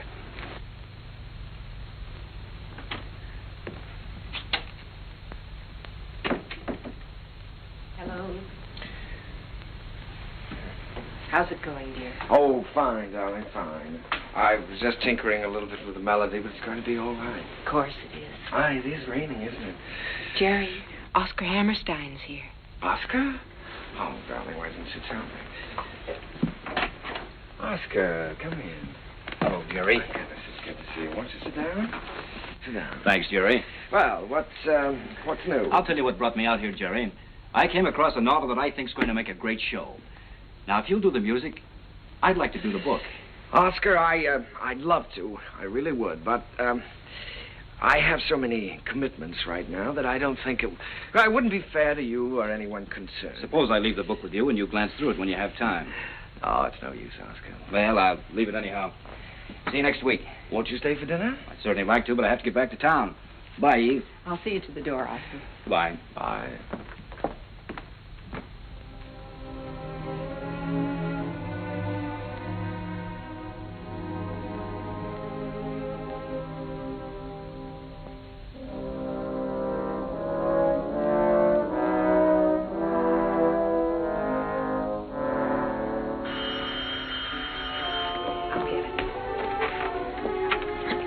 Hello?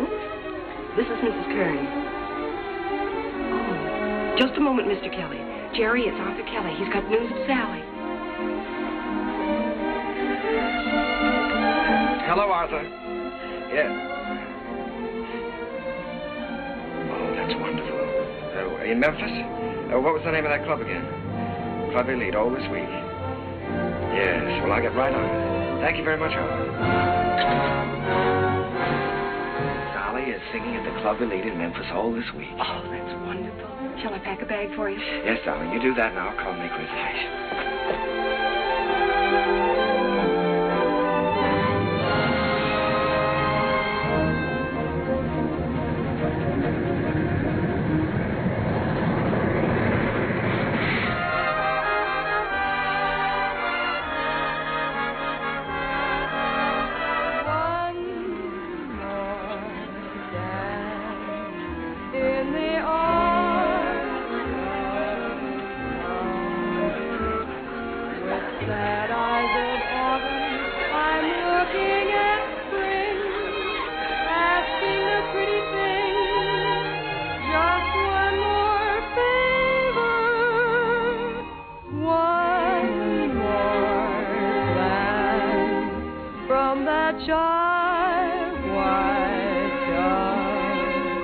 One more night, if you will.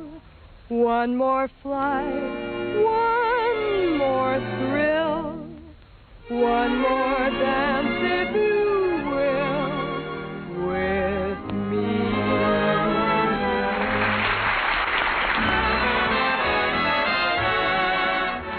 Will you dance with me?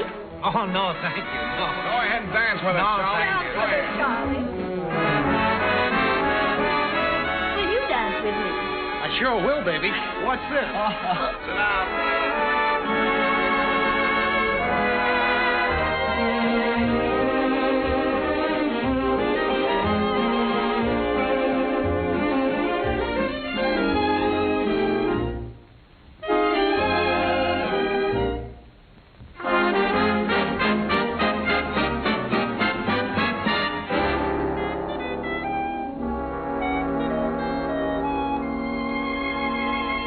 Of what you're losing by constantly refusing to dance with me. You'd be the idol of France with me, and yet you stand there and shake your foolish head dramatically while I wait here so ecstatically.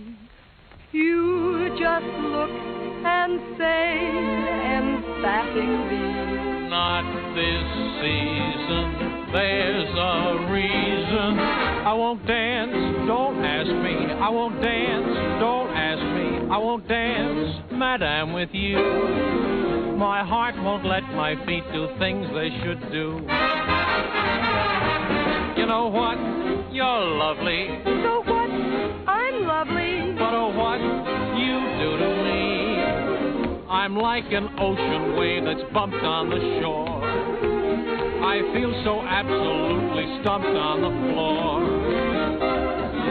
When you dance, you're charming and you're gentle, especially when you do the continental. But this feeling isn't purely mental. For heaven rest us, I'm not asbestos. And that's why I won't dance. Why should I? I won't dance. How could I? I won't dance.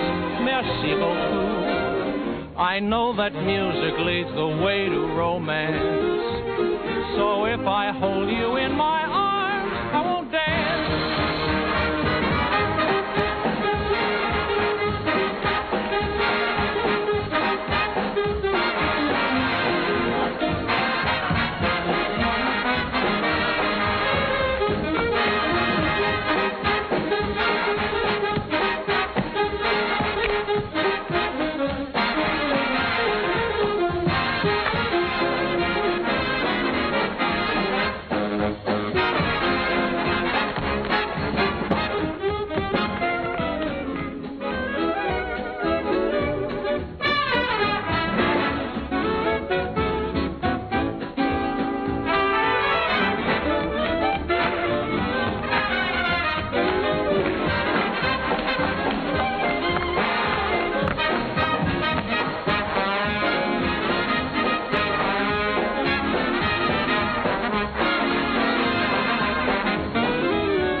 Sally. Uncle Jerry.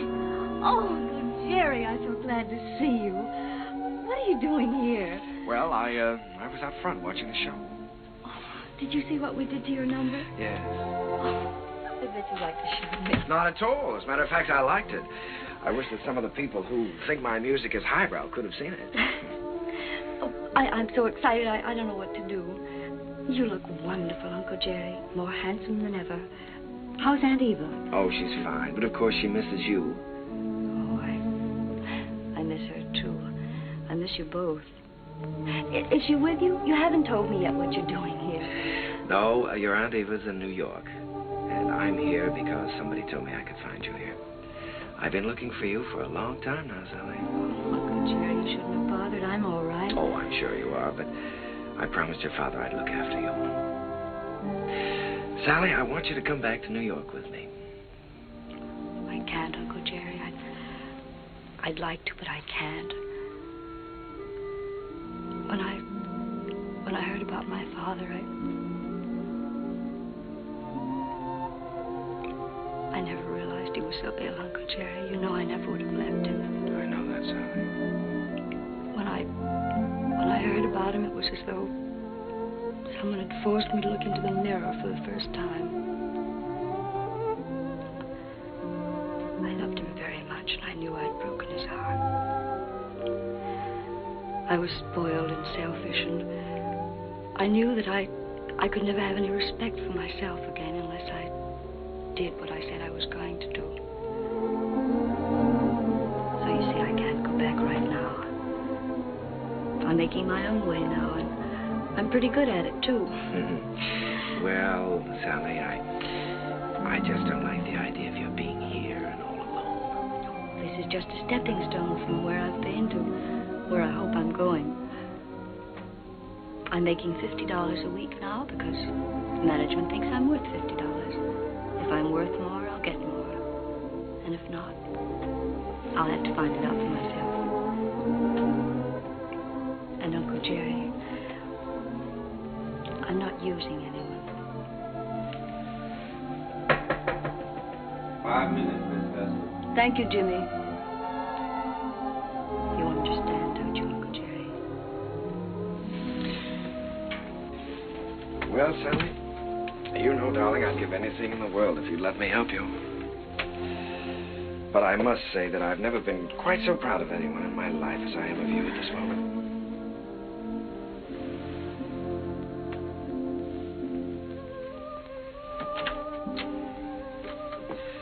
Good luck, darling.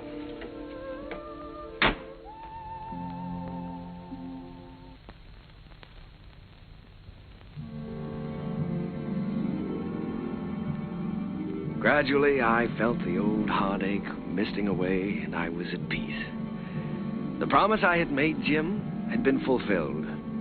Sally was going to be all right. I walked along the river that night, with the river wind in my face and the taste of it on my lips. And I stood there listening. A sudden excitement thrilling for me, listening to the song of a river that makes its way right through the heart of America. And the voice of that river was the laughter, the tears, the joys, the sorrows, and the hopes of all America's people.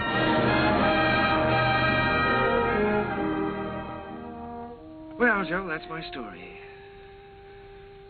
It's too bad Mr. Hessler couldn't have been there tonight, Mr. Kane. Oh, he was there, Joe. He'll always be a part of any music I ever write. Whatever happened to Miss Sally? Well, I don't know exactly. She's on her own now. Maybe I'm just getting tired of something, but ever since Jim's been gone, I feel like everything is sort of ending for me. Maybe my music is ending too, Joe. Ending? After that show tonight? Hey, I gotta get you back to the Waldorf. You got some vows to take. No, sir, Mr. Kane. Your music ain't ending for you. In my opinion, it's just the beginning.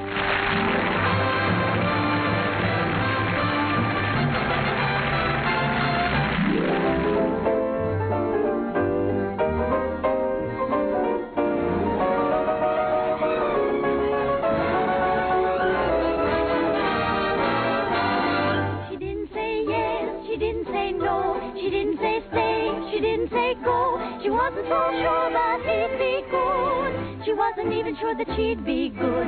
So what did she do? I leave it to you. She did just what you do.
I heard the laughter of her heart in every street cafe. The last time I saw Paris, her trees were dressed for spring, and lovers walked beneath those trees, and birds found songs to sing. I dodged the same old taxi cabs that I had dodged for years. The chorus of their squeaky horns was music to my ears. The last time I saw Paris, her heart was warm and gay. No matter how they change her, I'll remember her.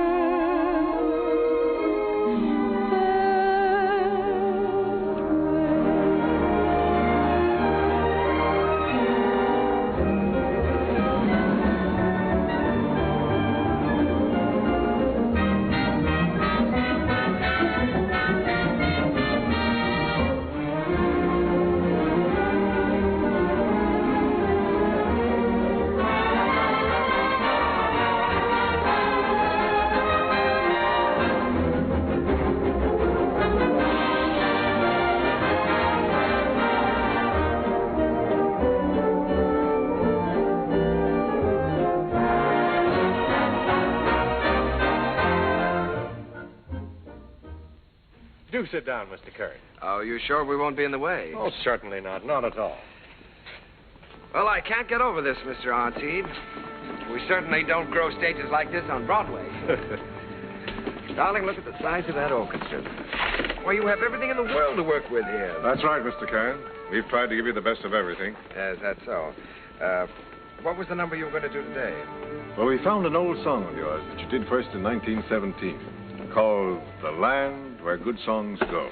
Oh, I'd almost forgotten about that one. We're using it as a frame for some of your other songs. What star is going to sing this? Well, Mr. Kern, as a matter of fact, we're trying out a newcomer. Oh, a newcomer. This girl did a test for us in New York, and it impressed us, so we flew her out here. She hasn't done much yet, but we have great hopes for her. Quiet! All right, girls, We're ready. Ready for a take. All right, let's try one. Places, please. Okay, Charlie. Hit the lights. Quiet. Okay, roll 'em. Action.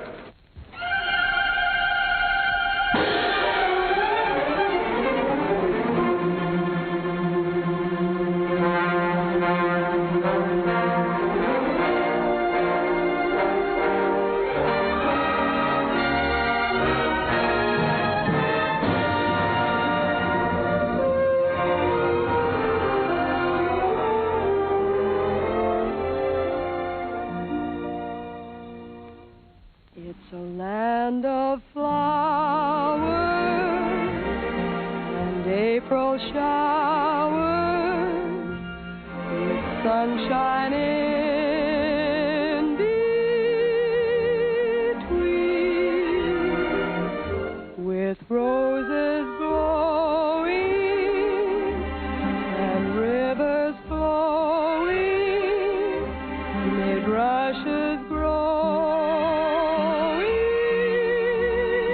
green.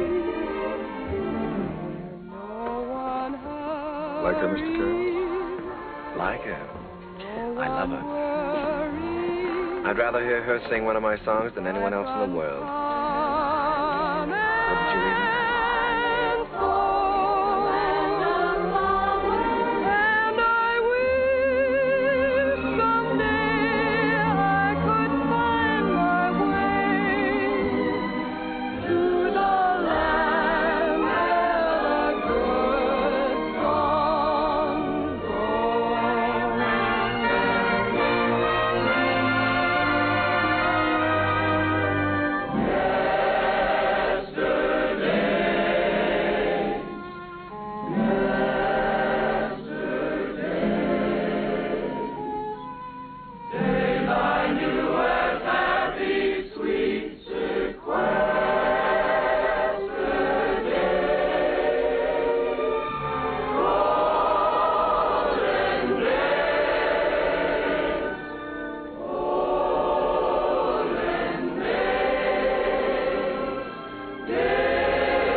what am I giving?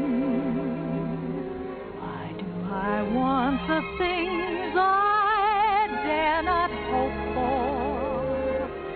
What can I hope for? I wish I knew.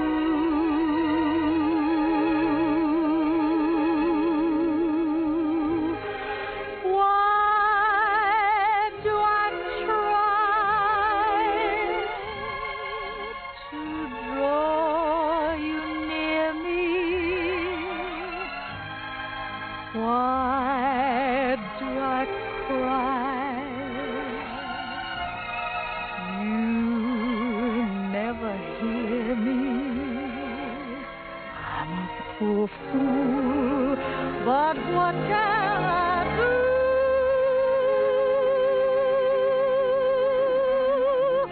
Why was I born to love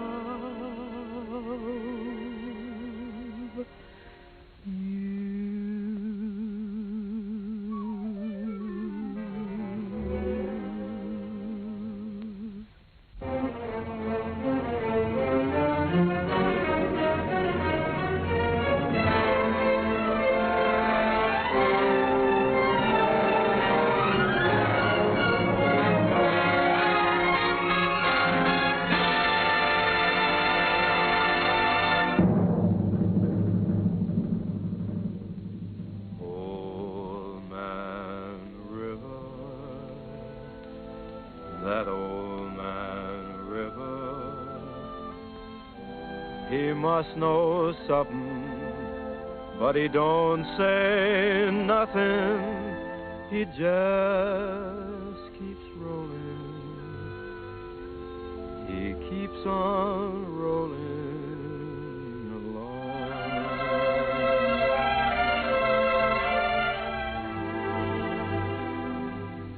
He don't plant taters, and he don't plant cotton, and them what plants 'em is soon forgotten. But old man River just keeps rolling along.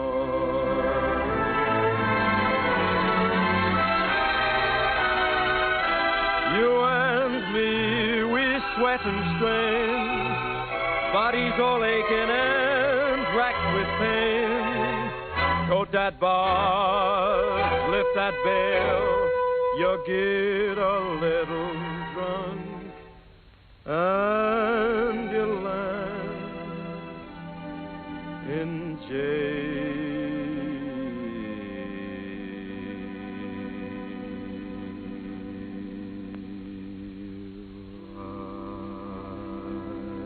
Gets weary and so sick of trying. I'm tired of living, but I'm feeling